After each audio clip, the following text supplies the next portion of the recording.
Record කරන මේ video එක. ඉතින් අපි අද ඉන්නේ මේ ට්‍රිප් එකක් යන ගමන්. අපි අයන්නන් ඉදි. එයාට හොඳට මෙන්න ගිහිල්ලා මේ අපි ටිකක් උදෙන් පිටත් වුණා. උදෙන් කියන්නේ උදෙන්ම නෙමෙයි. අපි 8ට විතර පිටත් වුණා. දැන් වෙලාව 9:36යි. ඉතින් අපිට දවස් 4ක දිග නිවාඩුවක් හම්බෙලා තියෙනවා. ඉතින් අපි හිතුවා ඒකේ මේ කොහේ හරි අපි ට්‍රිප් එකක් යනවා කියලා. ඉතින් අපි මේ පාර තීරණය කළා මේ රොටරුවා පැත්තට යනවා කියලා. අපි කලින් පාරත් රොටරුවා ගියා. නමුත් රොටරුවා වල බලන්න දේවල් ගොඩක් තියෙනවා. ඉතින් මේ පාරත් හිතුවා මේ අපි අර කලින් බලපු නැති ටික බලමු කියලා මේ පාර රොටරුවා දාගත්තා. හැබැයි මේ අපි ට්‍රිප් එක ප්ලෑන් කරලා ඔක්කොම කරලා බුකින්ස් ඔක්කොම දැම්මට පස්සේ තමයි වෙදර් එක ගැන බලන්න ගත්තේ. මොකද අපි අර නිමාඩුව ගැන හිතලා තමයි මේ එක වෙදර් එක බලනකොට වෙදර් එක නම් ඉතින් එච්චරම හොඳ නැහැ. මේ අද ඉතින් 100%ක්ම වහිනවා කියලා තමයි තියෙන්නේ. ඉතින් මේ යන අතරතුරේ මම ඉතින් චූටි වීඩියෝ ක්ලිප්ස් ටිකක් ගන්න කියලා හිතුවා. මේ මුලින්ම යන්නේ මේ හැමිල්ටන් වලට යනවා. අපි හිතුවා උදේට කන්න හැමිල්ටන් වල ගාඩන් එක ගාව පොඩි ප්ලේස් එකක් තියෙනවා. එතන අපේ මේ දේ කෑම ගන්නවා කියලා. ඉතින් දැන් මේ අපි හැමිල්ටන් යන අතරමඟ තමයි ඉන්නේ. දැන් හැමිල්ටන් වලින් එක්සිට් එක ගන්න තමයි හදන්නේ. හැමිල්ටන් ගාඩන් එක පැත්තට. ගාඩන් එක ගාව තියෙනවා මේ පොඩි පාර්ක් එකක්. අපි හිතුවා එතනින් මේ රොටරුවා යන්න කලින් අපි උදේ කෑම අරගෙන යමු කියලා. ඔන්න අපි දැන් හැමිල්ටන් එක්සිට් එක ගත්තා. In 200 meters at the roundabout, take the first exit onto State Highway 26. දැන් අපි මේ ඉන්නේ මෝටර්වේ එකේ නෙමෙයි. මෝටර්වේ එකෙන් අපි දැන් එක්සිට් වුණා. දැන් මෝටර්වේ එකෙන් එක්සිට් වෙලා මේක මේවට කියන්නේ හයිවේස් කියලාම තමයි. මේකෙත් යන්න පුළුවන්. මේක 80කට යන්න පුළුවන් මේ පාරවල් වල. අපිට හයිවේ එකේ යන්න පුළුවන්. මෝටර්වේ එකේ මෙහි මෝටර්වේ හයිවේ කියලා දෙකක් තියෙනවා. මේ අපි දැන් යන්නේ හයිවේ කියන එකේ. මේක යන්න පුළුවන් 80කට. ඔයාලට පේනවද දන්නේ නැහැ. මේ ගොඩක් මේ පාරේ යනකොට මේ කිවියෝ මේ මැරිලා ඉන්නවා. ඩක් වෙලාවට වෙලා තියෙන්නේ මේ කිවි අය මේ සත්තු එයාලා මේ රැට පාන්දරට එයාලා මේ පාර එහෙට මෙහෙට මාරු වෙනවා. ඉතින් දැන් මේ වගේ එන්නේ ගොඩක් ස්පීඩ් වාහන 80ට විතර එන වාහනයක් එක පාට එයාලට කරුවලේ මේක පේන්නෙත් නැහැ. අනිත් එක පාට 80ට එන වාහනේ බ්‍රේක් කරන්නත් හරි අමාරුයි. ඔය එනද මෙතනත් ඉන්නවා දැන් මැරිලා එක්කෙනෙක්. කුරුල්ලෙක් නේද? එයා නම් කිවියෙක් නෙමෙයි. එයා වෙනම කවුරු කුරුල්ලෙක්. ඉතින් මේ ගොඩක් වෙලාවට වෙලා තියෙන්නේ කිවියෝ වගේම තව ඔය ඇවිදන් යන පොඩි කුරුළු జాතියක් ඉන්නවා. එයාලා මේ පාර මාරු වෙනවා ගොඩක් වෙලාවට. ඉතින් ඒ මාරු වෙනකොට ගොඩක් ඉතින් මේ පාරවල් වල මේ සත්තු මැරිලා ඉන්නවා. ඉතින් හරි දුකයි දැක්කහම. ඉතින් ඒත් කරන්න දෙයක් නැහැ. මේ වාහන වලට එහෙම කන්ට්‍රෝල් කරගන්නත් අමාරුයි ටිකක් ස්පීඩ් එකෙන් එන නිසා. මේ පාරවල් වල මං කිව්වේ මේවා මේ සාමාන්‍යයෙන් මේ මිනිස්සු ඉන්න පාරවල් කියන්නේ ගෙවල් තියෙන පාරවල්. නමුත් මේ පාරවල් වල මේ 80ට යන්න පුළුවන්. ගොඩක් මෙහි පාරවල් එහෙම වෙන් කරලා තියෙන්නේ. ඒ කියන්නේ ගොඩක් ජනාකීර්ණ පැතිවල මේ 50ට යන්න පුළුවන්. සමහර පැතිවල 60ට යන්න පුළුවන්. දැන් මේ පැතිවලත් මිනිස්සු ගෙවල් තිබ්බට මේ පාරවල් වල යන්න පුළුවන් 80ට. මේවා තමයි මෙහි හයිවේස් කියලා තියෙන්නේ. මේ මෝටර්වේ එකේ අපිට 100ට නැත්නම් 110ට වෙනකන් යන්න පුළුවන්. වලට මේ මෙතන පේනවා. දැන් මෙතන අපි සිටි එකට ඇතුළු වෙන්න තමයි හදන්නේ. එතන ඉඳන් 50යි. ඒ කියන්නේ 50 සීමා 50 වේගයෙන් තමයි යන්න ඕනේ. එතන ඉඳන් අපි ගොඩක් ජනාකීර්ණ කියන්නේ සිටි එකක් ගාවට එනකොට මේ 50 තමයි සීමාව. ඒ කියන්නේ වේග සීමාව. 50 විතරයි අපිට යන්න පුළුවන්. ඒ දීලා තියෙන ස්පීඩ් එක ෆලෝ කරන්න ඕන. ඔන්න අපි කන්න කියලා මේ පාක් එක ගාවට ආවා. ඉතින් මෙතන මේ හරි ලස්සනයි. පොඩි බබාලට සෙල්ලම් කරන්න ප්ලේ ඒරියා එකක් තියෙනවා. ඒ වගේ වොෂ්රූම්ස් තියෙනවා. වතුර තියෙනවා. ඉතින් හරි පහසුයි. අපිට මෙතන වාටලා කන්න බොන්න පුළුවන්. බබාලට සෙල්ලම් කරන්න පුළුවන්. මේ හැමිල්ටන් ගාඩන් එකේම තියෙන මේ හැමිල්ටන් ගාඩන් එක ළඟම තමයි මේ ඒ ළඟම තියෙන පාක් එක තමයි මේක. ඉතින් අපි අද ආවා අපේ උදේ ආහාරය මෙතනින් ගන්නවා කියලා.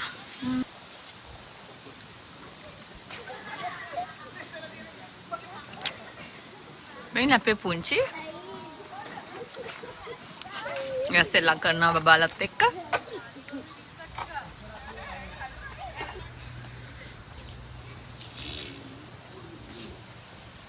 ඉතින් මෙහි තියෙන විශේෂම දේ තමයි මෙහි මේ සෙල්ලම් කරන පාක්කල මේ බබාලට වගේ වැඩිහිටියට සෙල්ලම් කරන්න පුළුවන්. ඉතින් මේ දේවල් හැමෝටම පාවිච්චි කරන්න පුළුවන් විදිහට තමයි හදලා තියෙන්නේ. ඉතින් ඒක ගොඩාක් වටිනවා. ඉතින් වයස් ભેදයක් නැහැනේ සෙල්ලම් කරන්න හැමෝම ආසයි සෙල්ලම් කරන්න.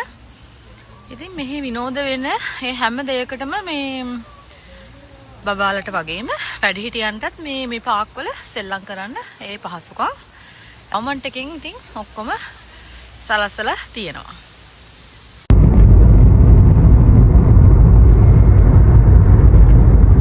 හායි ඔන්න ඉතින් අපි කාලා හැම ඉවර වෙලා අපි දැන් ආපහු යනවා රොටරුවා පැත්තට තමයි යන්නේ. අපි හැමිල්ටන් හිටියේ. අපි හැමිල්ටන් තමයි කන්න මේ නැවැත්තුවේ. දැන් අපි මේ හැමිල්ටන් වල ඉඳන් අපි දැන් යනවා රොටරුවා පැත්තට. ඉතින් අපි හිතුවා මේ මෝටර්වේ එකට දාන්න නැතුව නෝමල් මේ හයිවේ එකට දාලා යන් කියලා. මේකේ තවුලක් නැහැ. මේ පාරේ තසුවට අපිට යන්න පුළුවන්. මොකද අපිට මේ හයිවේ එකේ පෙන්නවා මේ ඇක්සිඩන්ට් එකක්. ඉතින් ඒක නිසා මේ අපි හිතුවා නෝමල් රෝඩ් එකේ දාගෙන යනවා කියලා. අනිත් එක මේ නෝමල් රෝඩ් එකේ හරි ලස්සනයි. අර මෝටර්වේ එකේ යනවට වඩා මේ හරිම ලස්සනයි. පරිසරය හරි ලස්සනයි. දැන් මෝටර්වේ එකේ මුකුත් එහෙම බලන්න දේවල් නැහැ. මේ නෝමල් රෝඩ් එකේ එහෙම නැහැ. හරි ලස්සනයි. අර ගෙවල් තියෙනවා. අර නිව්සීලන්ඩ් වයිබ් එක මේ හොඳටම තියෙනවා මේ නෝමල් මේ රූට් එකේ යනකොට. ඉතින් අපි හිතුවා මේ ලස්සන බලාගෙනම අපි නෝමල් රූට් එකේ යනවා කියලා. ඉතින් අපි යන්නේ මේ ගඟක් ගාවනේ අපි යන්නේ. ඔව් ගඟක් බලන්න තමයි අපි යන්නේ. අපි බලමු මෙතනට ගිහිල්ලා මම යන අතරතුර ඔයාලට පොඩි අප්ඩේට් එකක් දෙන්න තමයි මේ වීඩියෝ එක ගත්තේ. බලමු ඉතින් අපි දැන් යන ගමන් ඉන්නේ. තව අපිට තියෙනවා කිලෝමීටර් 51ක් යන්න. හරිම ලස්සනයි. හරි මේ ග්‍රීනි පරිසරයක් තියෙන්නේ.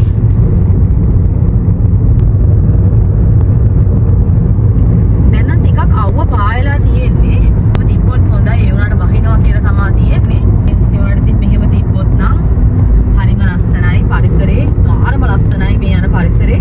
ඇත්තටම අපි ආස මේ නිව්සීලන්ඩ් වල තියෙන මේ පරිසරයට හරිම ලස්සනයි. ඒක මට කියන්න තේරෙන්නේ නැහැ. මේ හැබැයි දකින්නකොට තියෙන ලස්සන මේ මන් දන්නේ ඔයාලට වීඩියෝස් වලින් පේනවද කියලා. හරිම ලස්සනයි. ඉතින් මේ නෝමල් පාරත් හරි කරදරයක් නැහැ. එහෙම රිමෝට් වේගයේ ගියා කියලා එහෙම ලොකු වෙලාවක් ඉතිරි වෙනවා කියන්නේ පොඩි විනාඩි 15ක 20ක වගේ තමයි ඉතිරියක් තියෙන්නේ. අර හදිසියක් නම් ඒක එච්චර අවුලක් නැහැ. හැබැයි ඉතින් අර මේ වටපිටාව බලාගෙන යන එක ඉතින් හරි ලස්සනයි. ඉතින් මම නම් හරි ආසයි මේ ටික දුර ගමන් යනකොට මම හැම වෙලාවෙම මේ මෝටර්වේ එක මේ අවොයිඩ් කරන්න තමයි මම හැමතිස්සෙම හරි කැමති. මොකද පරිසරයේ බලාගෙන යන එක හරිම ලස්සන නිසා. Hi. Hi. අපි දැන් මේ ලස්සන තැනක් බලන්න ඇවිදගෙන යන ගමන් තමයි ඉන්නේ ඉස්සරහට. මට මෙතන ඉඳන් ඇත්තටම කියනවා වොයිස් කරන්න අමතක වුණා. හැබැයි මම මෙතන ඉඳන් රෙකෝඩින් කරනවා කියලා හිතුවා.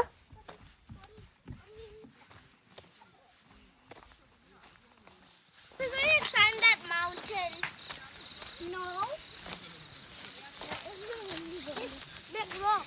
We don't want to climb the mountain. That's the mountain.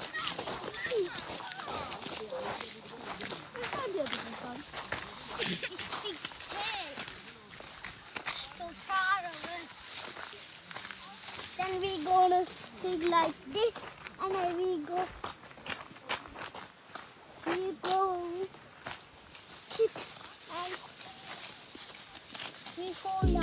අපි මේ හිමින් සැරේ ඇවිදගෙන ඉස්සරහට යන්නේ ලස්සනම ලස්සන ගඟක් බලන්න. ඒක මාරම ලස්සන ගඟක්.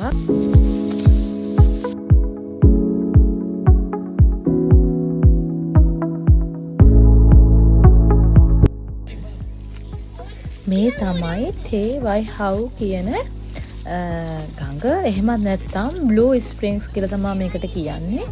හරිම ලස්සනයි. මේකේ තියෙන විශේෂත්වය තමයි මේකේ වතුර හරිම අර ක්‍රිස්ටල් ක්ලියර් කියන ඒ තරමට හරි පැහැදිලි. මේ අර යට පතුල පේන තරමටම මේක හරි පැහැදිලි. හරිම ලස්සනයි. මේකේ තියෙන්නේ හරිම කොළ පාට කොළ නිල් පාට හුරු වතුරක් තමයි මේකේ තියෙන්නේ. මාරම ලස්සනයි.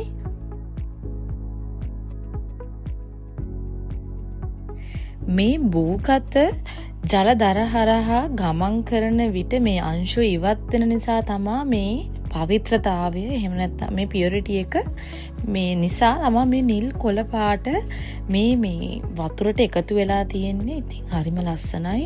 හරිම ක්ලියර්. පතුල පේන තරමටම හරිම ක්ලියර්.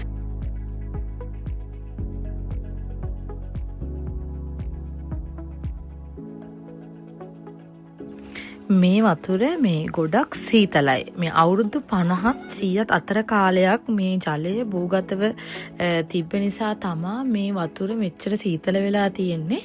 ඒ වගේම මේ වසර 100,000 ගාණක් පුරා මේ භූ විද්‍යාව, පරිසර විද්‍යාව, මේ බිරිදිය ජීව විද්‍යාව සහ ඔය භූගෝල විද්‍යාව යන අංශු වල විශේෂ හා සියුම් එකතු වීමකින් මේ නිර්මාණය වුණු ස්වභාවික නිදානයක් වගේ තැනක් කියලා තමා මේක හඳුන්වන්නේ. හරිම ලස්සනයි.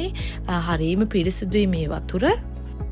මේ වයිකැත්තෝ ගඟ ගැන මේ හොයලා බලනකොට ටිකක් දීර්ඝ ඉතිහාසයක් තියෙනවා මේ නිව්සීලන්ඩ් වල.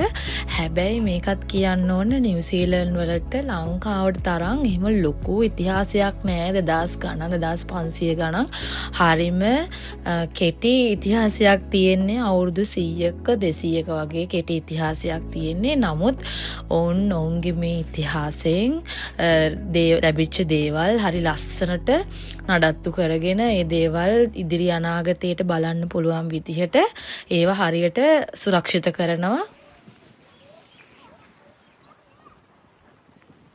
මෙතන වෝකින් ට්‍රැක් එකක් තමයි තියෙන්නේ. මේ වෝකින් ට්‍රැක් එක ටිකක් දිගයි. මේකෙන් අපිට පුළුවන් කිලෝමීටර 4.7ක් වෙනකන් ඇවිදගෙන ඉස්සරහට යන්න. අපි නම් එච්චර දුර ගියේ නැහැ. සාමාන්‍යයෙන් කිලෝමීටරයක් වගේ තමයි අපි ගියේ. ඉතින් හරි ලස්සනයි. මොකද බබාලත් එක්ක එච්චර දුර ඇවිදගෙන යන්නත් බෑ. මොකද වහිනවා. මේකත් කියන්න ඕන මේක ෆ්‍රී එන්ට්‍රන්සි. මේකට එහෙම මුදල් අය කිරීමක් කරන්නේ නැහැ. ඉතින් ඒක නිසා මේ ඕන කෙනෙක්ට මේක මේ ඔක්ලන්ඩ් අවට හරි නිව්සීලන්ඩ් වල ඉන්න කෙනෙක්ට බලන්න කියලා මං කියනවා. මොකද මේක හරිම ලස්සනයි. මේක බලන්නම ඕන තැනක් ඇත්තටම කියනවා නම් නිව්සීලන්ඩ් වල ඉන්නවා නම්.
මෙතන තැන් කීපයක්ම තියෙනවා view points. ඉතින් හරි ලස්සනට පේනවා ඒ තැන්වලට. දැන් හිටපු තැනටත් ගොඩක් ලස්සනට පේනවා මේ සම්පූර්ණයෙන්ම මේ කඳු ඒ වගේම මේ වයිකතෝ ගඟ නැත්නම් බ්ලූ ස්ප්‍රින් රිවර් එක. ඉතින් හරි ලස්සනට පේනවා. ඒ වගේම මෙතන වොෂ්රූම් පහසුකනුත් තියෙනවා. මොකද කිලෝමීටර් 4.7ක් විතර මෙතන යන්න තියෙන නිසා ඉතින් ඕන කෙනෙක්ට පහසුයි. මොකද මේක ඇවිදින කෙනෙක්ට මේ වොෂ්රූම් තියෙනවා කියන්නේ ඉතින් හරි පහසුවක්. මේ වයිකතෝ ගඟ ගැන ඉතිහාස කතාවකුත් තියෙනවා. මේ නිව්සීලන්ඩ් වල පළමු මානව සංචාරකයන්ගේ කාලය දක්වාම මේ ගඟත් එක්ක සම්බන්ධතාවය තියෙනවා. නවසීලන්තයේ හිටිය දෙවන මෞරි රජ වෙන ටේ වෙරොහෙරෝ තාවියෝගේ ප්‍රධාන ගමන් මාර්ගයක් ලෙස මේක යොදාගෙන තියෙනවා. ඔහුට ආහාර පාන වගේම මේ බොහෝ අරමුණු සඳහා මේ භාවිතා කළා කියලා තමා මේ සඳහන් වෙන්නේ ඉතිහාසයේ. මේ මෞරි ජාතිකයන් කියන්නේ මේ ලංකාවේ අපේ ආදිවාසීන් වගේ කොටසක්. මේ මුල් පුරවැසියොන්ට තමා මේ නිව්සීලන්ඩ් වල මෞරි ජාතිකයන් කියලා කියන්නේ.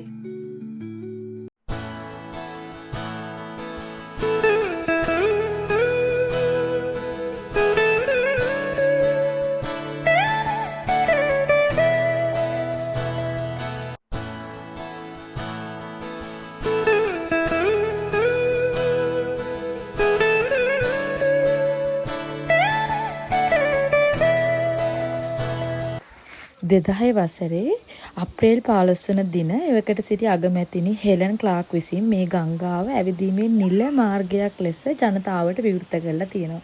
ඉතින් ඇය නිසා අපිට මේ සුන්දරත්වය දැක ගැනීමට වාසනාව උදා වුණා. ඉතින් හරීම ලස්සනයි. අපි අර ඉස්සර දකින චිත්‍ර කතා පොත්වල තියෙන රූප රාමු වගේ තමා මේ දේවල්. හරිම ලස්සනයි. ඉතින් මේ වගේ දේවල් පියවි ඇසට දකින්න ලැබීමම අපිට ලැබිච්ච වාසනාවක් කියලා තමා අපි හිතන්නේ.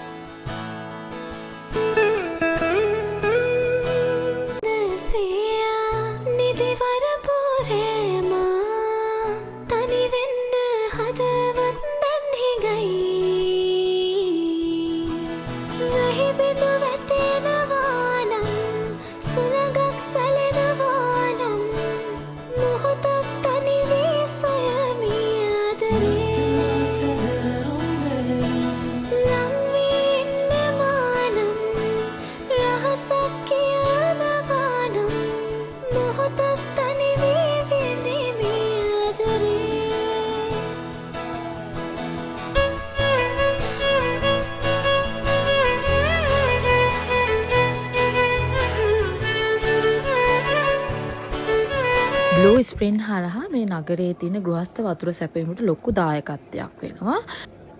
කවුන්සිල් එකෙන් කියන්නේ මේ හරහා මිනිසුන්ට ලැබෙන වතුර ඉතාම ආරක්ෂිතයි කියලා මේ ඔයාලට පේන්නේ අල්ට්‍රා වයලට් විස බීජ නාශක පද්ධතියක්.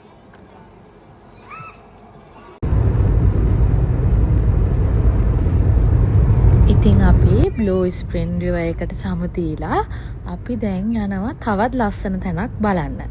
මේකත් හරි විශේෂ තැනක්. මේකත් හරිම ලස්සන තැනක්. මේකටත් ඉතිහාස කතාවක් තියෙන හරි අපූර්ව තැනක්. ඉතින් එන්නකෝ යන්න මේ තැනත් බලන්න අපිත් එක්ක. මේ තමයි රොටරුවාවල තියෙන කුයිරාවු පාක් එක. මේ පාක් එකෙත් ලොකු විශේෂකමක් තියෙනවා. මේ පාක් එක තමා නිව්සීලන්ඩ් වල තියෙන එකම නොමිලේ බලන්න යන්න පුළුවන් හොට්ටුවට තියෙන පොදු උද්‍යානය. මේ උද්‍යානයේ ආවාට විල් ඒ වගේම මඩ තටාක සහ උණුදිය උල්පතක් පිහිටලා තියෙනවා.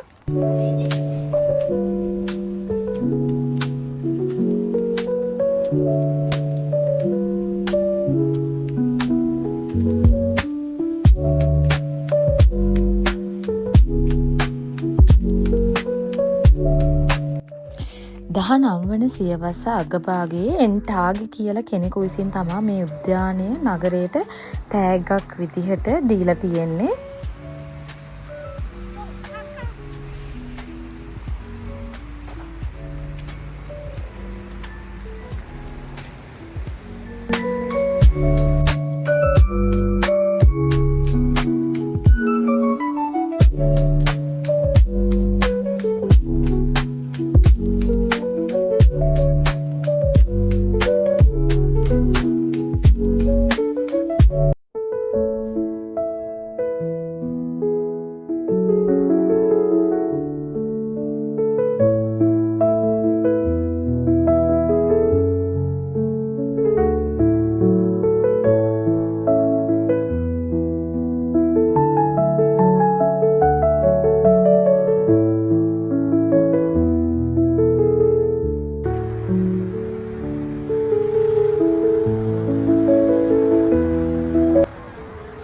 මේ කයිරු පාක් එකේ තව විශේෂ තැනක් තියෙනවා.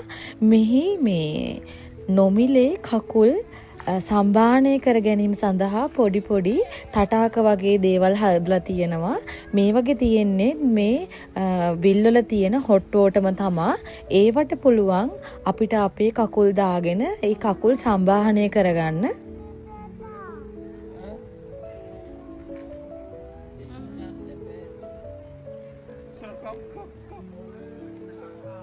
There's nothing left to say, and nothing you could do.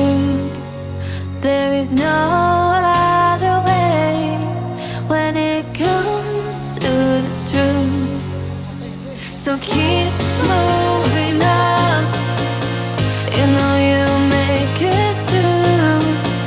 I've suffered, I'm dying, waiting here for you.